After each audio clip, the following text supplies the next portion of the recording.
from the door!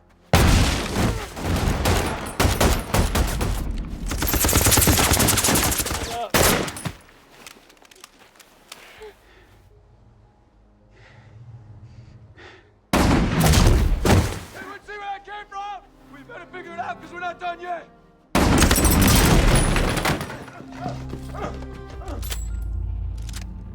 In the frozen Wyoming wilderness, a young Native American woman stumbles barefoot through the snow, her feet bloodied and breath ragged. Over the image, her own voice recites a poem of sunlit meadows, a world achingly distant from this frozen hell. She pushes forward, until the cold finally claims what her spirit refuses to surrender. The film cuts to daylight, and we meet Corey Lambert, a quiet, battle-worn tracker for the U.S. Fish and Wildlife Service, lying camouflaged in white against the snow, his rifle trained on a pack of wolves threatening a nearby herd. A single shot rings out. The wolf drops. Corey doesn't celebrate, doesn't even flinch, he simply collects himself and moves on, a man who has long since made peace with the mechanics of death. Corey drives to the town of Lander to pick up his young son Casey from his ex-wife. The two are cordial, even warm, but the careful way they hover over their boy, the lingering glances, the protective hand on his shoulder, betrays a wound that neither has healed. Corey takes Casey out to the Wind River Indian Reservation so the boy can stay with his maternal grandparents while his mother is away. Casey's grandfather, a weathered man of few words, tells Corey about a predator that has recently killed one of his steers. Corey studies the tracks with the quiet authority of a man who has spent a lifetime reading the stories that snow and soil choose to tell. Simply from the depth and pattern of the prints, he determines it was a mountain lion mother and her two cubs. Is there anything the snow can hide from this man?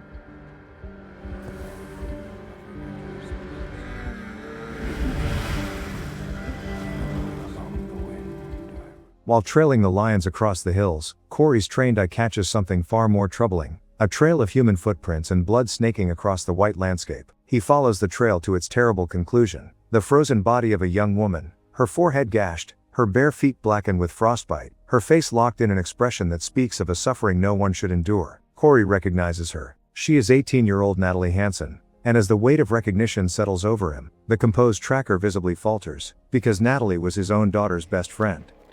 I need emergency assistance. East of Boulder Flats. Corey reports his discovery to the reservation tribal police, and soon finds himself waiting alongside Ben, the police chief, a steady, overburdened man with only 6 officers to patrol a reservation the size of a small state. When the FBI arrives, it comes in the form of a single agent, Jane Banner, a young woman dispatched from Las Vegas who steps out of a vehicle in the middle of a blizzard wearing clothes that suggest she packed for a conference, not a crime scene in the Wyoming backcountry. Casey's grandmother, recognizing that the agent won't last an hour dressed like that, quietly provides her with warm clothing that once belonged to her late granddaughter. And just like that, a detail lands with devastating weight. Corey had a daughter, and she is gone. The grandmother's granddaughter and Corey's daughter are one and the same, and the clothes Jane now wears carry the ghost of a girl whose story we have yet to learn. Letting up. Let's go. The group rides snowmobiles to the crime scene, where Corey confirms the body's identity as Natalie Hansen. Jane examines the body with growing unease, and the blood she finds on Natalie's clothing confirms her worst suspicion, a sexual assault. Determined to understand what Natalie was running from, Jane asks Corey about the nearest structures in the area. He mentions 2 possibilities, a known drug house, and a remote oil drilling rig. Then, with the meticulous patience of a man who has spent his life reading landscapes, Corey reconstructs Natalie's final moments from the footprints alone. The deeper impressions at the front of each print tell him she was sprinting. The distance between steps tells him she was terrified. And the medical reality he describes as harrowing. At -20 degrees, the sub-zero air would have shredded her lungs from the inside, causing a pulmonary hemorrhage that made her collapse and cough blood into the snow. But she kept running. 6 miles, barefoot, with her lungs disintegrating. Natalie Hansen kept running until her body simply could not carry her spirit any further. Jane, stunned by both the tragedy and Corey's forensic precision, asks him to assist with the investigation. Would you be willing to help me? Hey, can he assist on this investigation? What? He doesn't work for me. Sorry, what is it? Hunter. Good, so why don't you come hunt one for me then? Back in Lander, the medical examiner confirms every word of Corey's field analysis. The official cause of death is exposure, pulmonary hemorrhage from inhaling sub-zero air. The examiner also confirms the sexual assault, noting evidence of multiple assailants. Jane's jaw tightened. She feels the moral obligation to solve this case pressing down on her like a physical weight, but the bureaucratic machinery of the FBI offers no support. Because the death is classified as exposure rather than homicide, Jane cannot requisition a full investigative team. She might even be recalled. The cruel irony is not lost on anyone. A girl is brutalized and left to die in the cold, and because the cold technically did the killing, the system shrugs its shoulders. Jane, Ben, and Corey visit Natalie's parents, Martin and Annie. Martin, a proud and grieving man, sits in the kind of stillness that only true devastation can produce. When Jane presses him for the name of Natalie's boyfriend, Martin admits he never knew it. Jane's frustration spills over into blame, and the grieving father erupts. A man already drowning does not take kindly to being told he should have swum harder. Meeting Annie is no more fruitful. She is so consumed by anguish that she has turned her grief inward, physically wounding herself. It turns out that Corey and Martin are close friends, bound by a kinship that only shared devastation can forge. Corey sits with Martin, not to offer platitudes, but to share the unbearable weight of knowing what it means to lose a daughter to violence. He holds Martin's pain the way a man holds something he recognizes, not with shock, but with the terrible familiarity of a wound he carries himself. Martin lights a cigarette, looks his friend in the eye, and asks for revenge. He doesn't need to explain what he means. Corey's own motive, though unspoken, burns just as clearly. In search of leads, the trio heads to the nearest house to the crime scene, the dilapidated home of Sam Littlefeather, a drug addict whose residence serves as a hideout for the reservation's lost and desperate. The raid goes sideways almost immediately. Sam deploys a cloud of chemical fog that sends Jane and Ben into coughing fits, their vision blurred, their lungs burning. 2 other occupants bolt for the back door, only to be met by Corey and the decisive swing of a shovel. Jane, still half blind, staggers after Sam as he circles the house. When he appears and opens fire, missing wildly, Jane returns fire with the sharp instinct of someone who refuses to die in a stranger's yard. Sam drops. The threat is neutralized, but the aftermath yields something unexpected. One of the men inside is Chip Hansen, Natalie's brother, a young addict who crumbles into tears when he learns of his sister's death. Through his grief and his guarded, ambiguous remarks, Jane pieces together a crucial detail. Natalie's boyfriend was a white non-local. Tell me what happened to your sister, Chip. About what? What happened? What'd that cracker do, huh? Was she seeing a white guy? Do you know who he is? Why did you say was? She just said was! Because I found her raped and killed right over there, son. No. What? Meanwhile, Corey notices snowmobile trails leading up the hill from Sam's house. Since Natalie's body was discovered on the far side of that very hill, he and Jane follow the trails. The climb reveals another grim discovery, a second body, partially submerged in the snow, a naked man whose flesh has already been scavenged by hawks. Oh my God.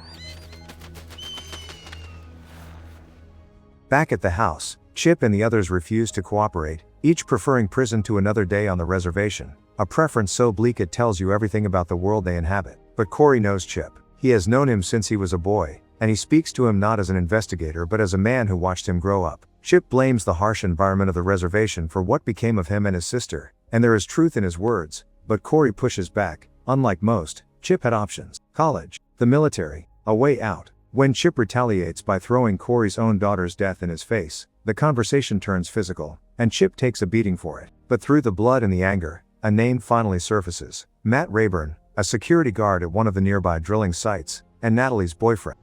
God damn you. I met him. I wanted to fight his ass, too. Yeah? He worked security on one of them drill sites. His boyfriend have a name? Matt something. Who does? Sam knew. Why don't you ask him? I think you'll be talking to Sam long before I do. Corey relays the name to Ben, who asks him to join the team heading to the drilling site the following day. Corey's answer is a flat no. It's the kind of refusal that tells you a man has other plans he doesn't intend to share. Corey, I want you at the rig with us tomorrow. You don't catch wolves looking where they might be. Look where they've been.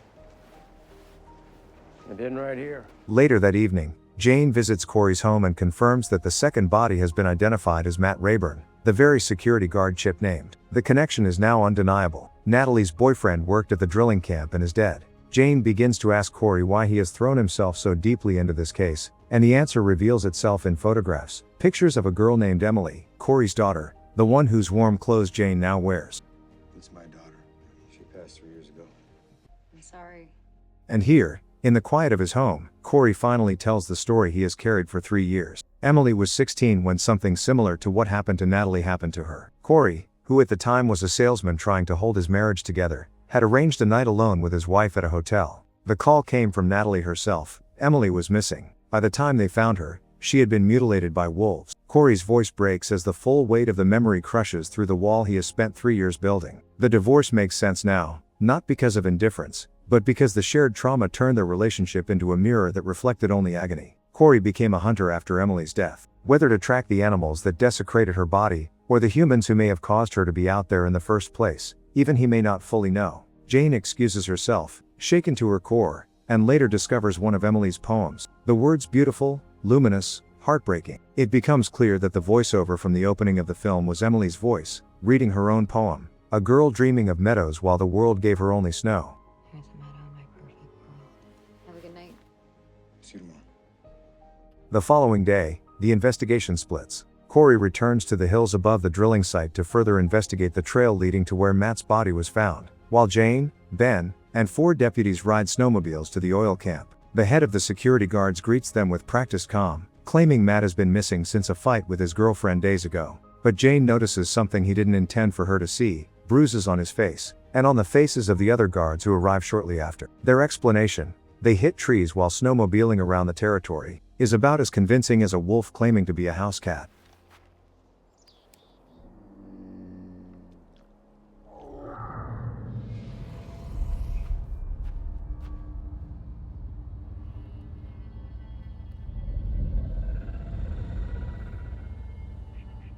On the walk to Matt's trailer, Jane deploys a calculated deception. She tells the guards that Natalie is still alive and has reported her boyfriend missing. The lead security guard's reaction is immediate and damning. He blurts out that this is impossible, because he heard they found her body on the radio. Jane's eyes narrow. The identity of the body was never mentioned on any radio broadcast. Meanwhile, one of the deputies notices the guards quietly flanking them, and panic ignites a standoff as every hand reaches for a weapon. Jane, leveraging her FBI authority with a composure that belies the terror underneath, talks everyone back from the edge. Right now, okay? Everyone!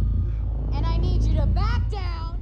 Holster your weapon. Evan, holster your weapon now! Nobody behind me, do you understand? Everybody take a big, deep breath here, please. Take us to Matt's trailer. Yes, ma'am.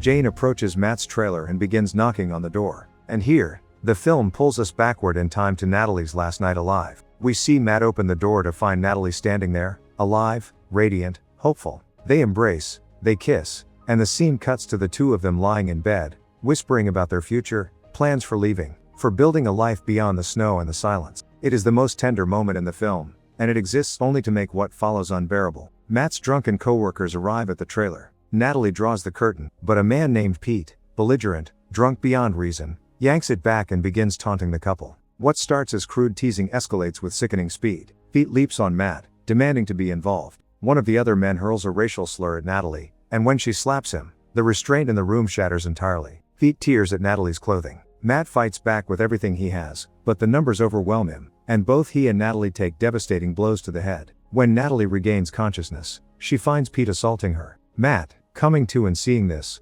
unleashes on Pete with a fury born of love and desperation. But the other men descend on him, and they do not stop. Natalie, realizing she cannot save the man she loves, does the only thing left to her. She runs. This is the moment we saw at the beginning of the film. This is when her 6-mile journey through the frozen dark began. In the present, Jane is still pounding on the trailer door, shouting her authority into the wind. High in the mountains, Corey reads the snowmobile trails like sentences in a book and pieces together the truth. The guards transported Matt's body from the drilling site to the hillside near Sam's house, then rode their snowmobiles back along a route designed to misdirect the investigation toward the attics. He reaches for his radio to warn Ben, but it is already too late. Are you sure someone's in there? Curtis. Good, copy. Hey, Pete. FBI standing in front of the door. Open up. Jane, get away from the door! A blast erupts through the trailer door, and a buckshot tears into Jane's chest. The security guards open fire on the tribal police, and what follows is a brutal, merciless firefight. The guards, armed and desperate, cut down the officers one by one until the snow is red and the silence returns.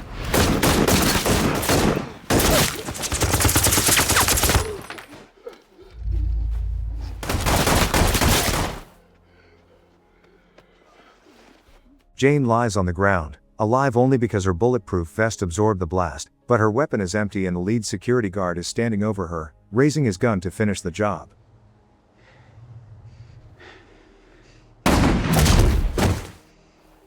Then a bullet rips through his body from nowhere. Corey Lambert, hidden in the snow in the same white camouflage we saw him wearing in the opening scene, has become the hunter he was always meant to be. As the remaining guards scramble to locate the shooter, Corey picks them off with the cold precision of a man who has been training for this moment for 3 years without knowing it. He fires into the trailer and drops another, but Pete, the man who assaulted Natalie, escapes through a window and bolts toward the mountains. You okay? Yes, here. Press it tight. Oh, yeah. After administering first aid to Jane, Corey mounts a snowmobile and pursues. Pete hears the engine, spins wildly, searching for its source. When he turns around, the butt of Corey's rifle meets his skull. Pete wakes to find himself barefoot atop a mountain, his toes already blackening with frostbite. Corey, standing over him with the patience of a man who has waited a very long time for this exact moment, promises Pete a chance, confess to what he did, and he can go free. Pete, shivering, terrified, admits to killing Matt and assaulting Natalie. Corey keeps his word. He tells Pete he can leave, but then he adds, almost gently, that Natalie ran 6 miles barefoot through this same cold, and he isn't sure Pete will make it 600 feet. Pete begins to run. The sub-zero air enters his lungs like shattered glass. He makes it a few steps before his lungs burst, just as Natalie's did, and he collapses into the snow, wheezing, dying in the same cold he condemned her to. It is not justice in any courtroom's definition, but on the Wind River Reservation, it is the only kind that has ever come.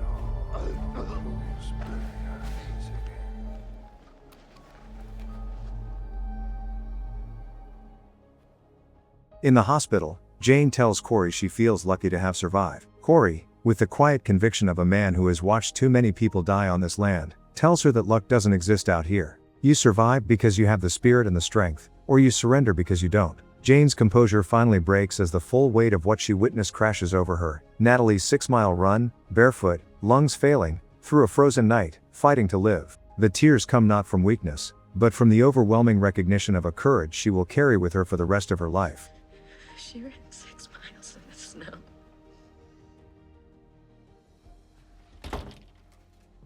Martin? Daddy?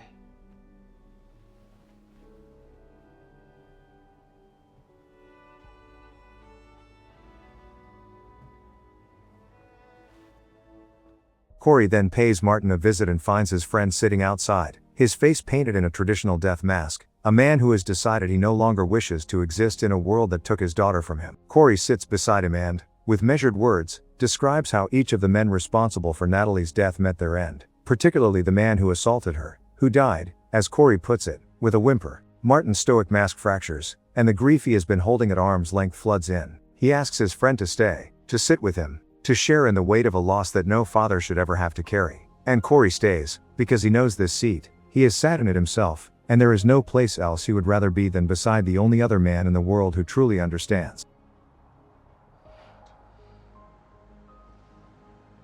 The film closes with a title card that lands like a final blow. While missing person statistics are compiled for every other demographic in the United States, no such database exists for Native American women. In a country that counts everything, these women remain uncounted, and in remaining uncounted, they remain invisible.